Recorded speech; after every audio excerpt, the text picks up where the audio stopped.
Story Bible. 용사 지도자 여호수아와 여리고 전투. 여호수아 3장 6절. 모세가 죽은 뒤에 하나님은 백성에게 새로운 지도자를 주셨습니다. 그의 이름은 여호수아였어요. 주께서 구원하신다 라는 뜻이지요. 여호수아는 하나님이 주기로 약속하신 특별한 땅으로 하나님의 백성을 이끌고 들어갈 사람이었어요. 하나님의 백성이 그 뜨거운 사막을 헤매며 도난다닌 지도 40년이 되었어요.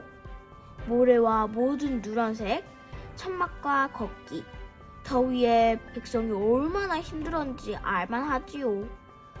그러다가 마침내 사막이 끝나고 아름다운 새 안식처가 보이는 데까지 왔으니 백성이 얼마나 기뻤겠어요.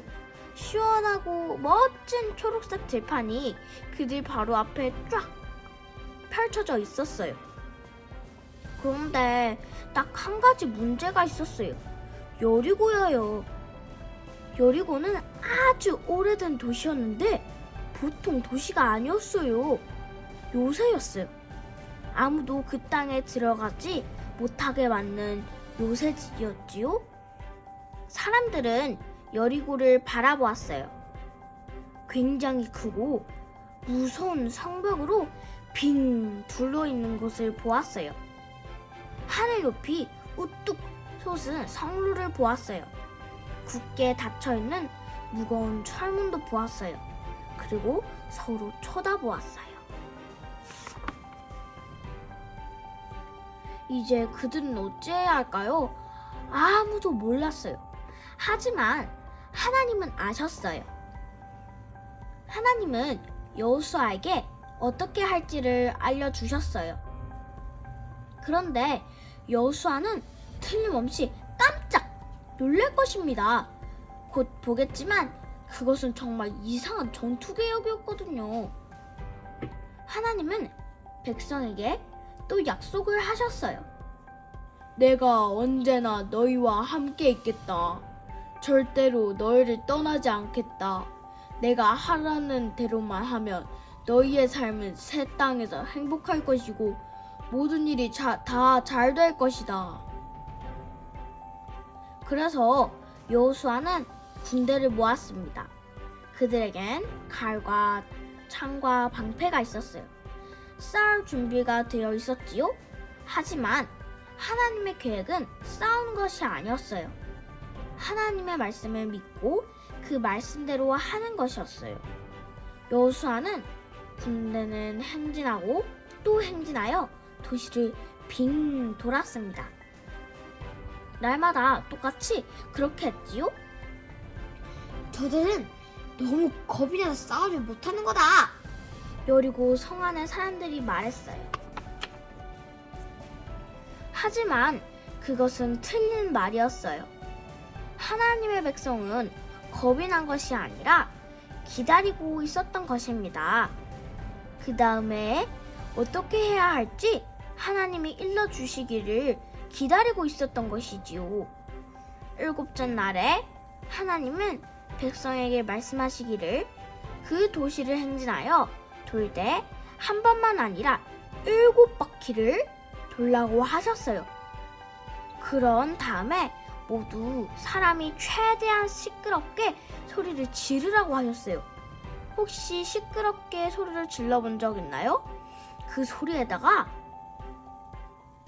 39,999명의 다른 사람들이 지르는 소리를 합한다고 생각해보세요. 상상이 되지요? 귀청이 떨어질 듯한 소리였어요. 알고 보니 돌까지 무너뜨린 소리였어요. 그리고 굳은 여리고 성벽이 모래성처럼 와르르 무너져 내렸으니까요. 여리고는 거대한 먼지 구름 속으로 사라져 버렸어요. 이렇게 해서 하나님의 백성은 새로운 안식처에 들어갔어요. 거기 들어가려고 싸울 필요는 없었어요. 그냥 걸어서 들어가기만 하면 되었지요. 여호수아는 말했어요. 하나님이 너희를 여기까지 안전하게 인도하셨다. 이제 너희는 그분의 말씀대로 살겠는가? 백성은 모두 대답했어요. 약속합니다. 여호수아가 말했어요. 오직 하나님만이 너희 마음을 행복하게 해 주실 수 있다. 그러니 가짜 신들에게 기도하지 마라. 안 합니다. 절대로. 그들이 말했어요. 안타깝게도 그들은 그 약속을 지키지 못했어요. 하나님의 말씀대로 살지 않았거든요. 그래서 세월이 흐른 후에 하나님의 백성은 하나님이 경고하신 대로 어려운 일을 만나게 됩니다. 그들은 안식처를 잃게 됩니다. 적들이 그들을 사로잡아서 노예로 끌어가게 됩니다. 하나님의 백성은 다른 나라로 뿔뿔이 흩어지게 됩니다. 하지만 하나님의 계획은 아직도 꺾이지 않았어요. 언젠가 하나님의 백성에게 또 다른 지도자를 주실 것입니다. 또 다른 안식처도 주실 것입니다. 이 안식처에는 아무도 빼앗아 갈 수 없는 곳이랍니다.